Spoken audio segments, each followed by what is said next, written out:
Hey there, Internet denizens, and welcome back to Last Week Tonight. Tonight we have a story that's so rich in irony, it could be the plot of a satirical novel. Buckle up, because this one's a doozy. Tonight we're diving headfirst into the wacky world of tech, where the lines between reality and absurdity often blur. And trust me, tonight's topic is a prime example of that. Specifically, we're talking about the part where Facebook decided to ban, wait for it, Linux. Yes, you heard that right. The social media behemoth, known for its sprawling influence and controversial practices, has taken a bizarre stance against an open-source operating system. Yes, you heard that right. The social media giant, infamous for its data privacy mishaps and questionable algorithms, has decided to play cybersecurity police. But why, you ask? What could possibly drive Facebook to such an extreme measure?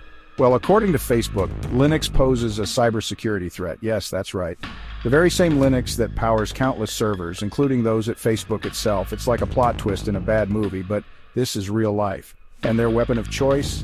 Banning anything that even whispers the word Linux. Imagine the confusion and frustration of tech enthusiasts and professionals who rely on Linux for their daily operations. Now, you might be asking yourself, why on earth would Facebook do that? What's the rationale behind this seemingly irrational decision? Well, let's delve a bit deeper into the twisted logic that led to this situation. According to the all-knowing, all-seeing, and often all-messing up AI overlords at Facebook, Linux is apparently a cybersecurity threat. This is the same AI that has been criticized for its role in spreading misinformation and violating user privacy. Linux, the open-source operating system that powers everything from your Android phone to, ironically, Facebook's own servers, is now being labeled as a threat. It's like a chef declaring that the ingredients in their own kitchen are poisonous. Yes, that Linux, the open-source operating system that powers everything from your Android phone to, ironically, Facebook's own servers. The irony here is so thick you could cut it with a knife. It's like hearing your dog bark at its own reflection. The confusion is palpable, and the irony is almost too much to handle. This is where the irony train pulls into the station, folks. We've reached peak absurdity, and there's no turning back now. Facebook, a company that runs on Linux servers, has decided that talking about Linux is a big no-no. It's like a fish deciding that water is bad for its health. It's like McDonald's banning the discussion of hamburgers. Imagine walking into a McDonald's and being told you can't talk about Big Macs. It's that level of absurdity. Or maybe Kentucky Fried Chicken deciding that Colonel Sanders is bad for business. The irony is so rich it's almost delicious. But in this case, it leaves a bitter taste. So what does this mean for the tech community and for Facebook users? Well, it's a stark reminder of the power and influence the tech giants wield, often in ways that defy logic and reason. It's a call to stay vigilant and question the decisions made by these digital overlords. As we navigate this ever-evolving digital landscape, let's keep our eyes open and our minds sharp. Because in the world of tech, irony is just another day at the office. Thanks for tuning in, folks. Stay curious, stay informed, and we'll see you next time on Last Week Tonight. So how did we get here? How did a seemingly harmless post about penguins end up being flagged as malware by Facebook's AI? How did Facebook manage to trip over its own shoelaces and land face first in this digital dumpster fire? Well, it seems their fancy AI moderation system designed to keep the platform safe and clean has gone a bit overboard. This system, which is supposed to detect and eliminate harmful content like hate speech and misinformation, got a little overzealous. Instead of just targeting the bad stuff, it's now flagging innocent posts too. You see, Linux users often share code snippets, command lines, and other technical jargon that to the untrained AI eye might look suspiciously like hacking. This is where things get tricky. The AI doesn't understand context. It sees a string of code and thinks, this must be dangerous. Imagine posting your grandma's secret cookie recipe, only to have it flagged as a chemical weapons formula. That's essentially what's happening here. Facebook's AI, in its infinite wisdom, is seeing red flags where there are only lines of code. It's like having a guard dog that barks at everything, including the mailman, the neighbors, and even its own shadow. The AI's overzealous nature is causing more harm than good, frustrating users who are just trying to share harmless content. So, what can be done? Facebook needs to fine-tune its AI, teaching it to differentiate between actual threats and benign posts. Until then, we might just have to deal with the occasional absurdity of having our penguin posts flagged as malware. And the casualties of this digital crusade against all things Linux? Well, they're piling up faster than you can say sudo apt-get install irony. One of the most notable victims is DistroWatch, a website that's basically the online equivalent of a Linux convention. They provide news, reviews, and information about different Linux distributions. Think flavors of Linux. DistroWatch found itself on the wrong side of Facebook's AI overlords. Their posts, once filled with passionate discussions about open-source software, were being flagged and removed with the swiftness of a ninja deleting their browser history. Apparently, talking about the latest Ubuntu release is now on par with inciting violence. Who knew?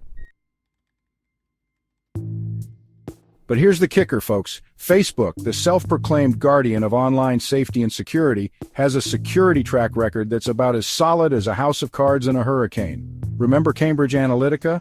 Or that time they accidentally exposed the personal data of millions of users? Pepperidge Farm remembers. So to recap, Facebook, a company that has repeatedly struggled to keep its own digital house in order, is now banning Linux, an operating system known for its robust security. It's like a leaky faucet lecturing a fire hydrant on water conservation. Section 5. The Internet reacts memes, rants, and calls for #delete Facebook. Needless to say, the internet, that bastion of free speech and cat videos, did not take this lying down. Memes were created, rants were typed, and the hashtag #DeleteFacebook experienced a resurgence of epic proportions. The general consensus? A mixture of amusement, frustration, and a healthy dose of "are you kidding me?" Because honestly, folks, at this point, it's hard to tell if Facebook is a tech company, a social experiment, or just an elaborate prank being played on humanity. Section 6. Where do we go from here? Finding safe spaces for open source. So, where do we go from here? In a world where digital landscapes are constantly shifting, finding a safe space for open source discussions can feel like navigating a labyrinth. The rise of proprietary platforms and the increasing scrutiny on digital content have made it challenging for open source enthusiasts to find a haven where they can freely share ideas and collaborate. What's a Linux enthusiast to do in this brave new world where talking about open source software is akin to shouting fire in a crowded server room? The fear of censorship and the potential for being flagged or banned for simply discussing the merits of different Linux distributions can be daunting.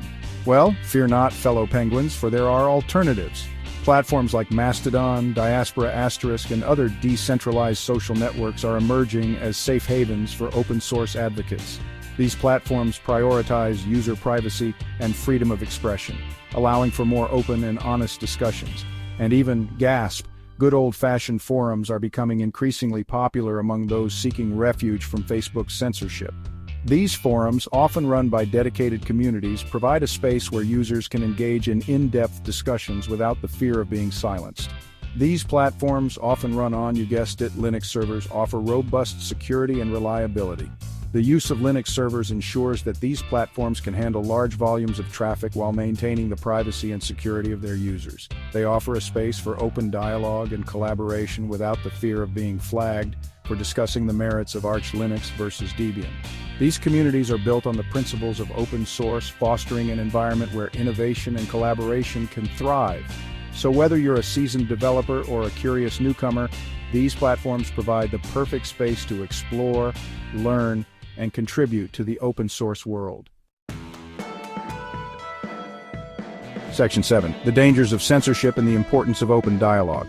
But this issue goes beyond just finding a new place to geek out about operating systems.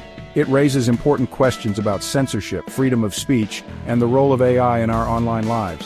When platforms like Facebook, with their billions of users, start arbitrarily censoring content, it creates a chilling effect on open dialogue and the free exchange of ideas. And let's not forget, Linux, at its core, is about collaboration, innovation, and the free sharing of knowledge. It's the antithesis of Facebook's walled garden approach to the internet. Section 8. A call to action. Speak up for open source and digital freedom. So, what can you do? First, if you're a Facebook user, make your voice heard. Let them know that censoring Linux discussions is not only ridiculous but also harmful to the open source community. Second, explore alternative platforms and support organizations that champion digital freedom and open access to information. Section 9. Conclusion. Keep calm and Linux on. In the immortal words of the internet, don't let the bastards grind you down. Keep using Linux, keep talking about Linux, and keep supporting the open source community. Because in a world increasingly dominated by closed platforms and corporate control, the open source ethos is more important than ever. And that, my friends, is something worth fighting for. Now, if you'll excuse me, I have a sudden urge to install Arch Linux on a Raspberry Pi. Good night.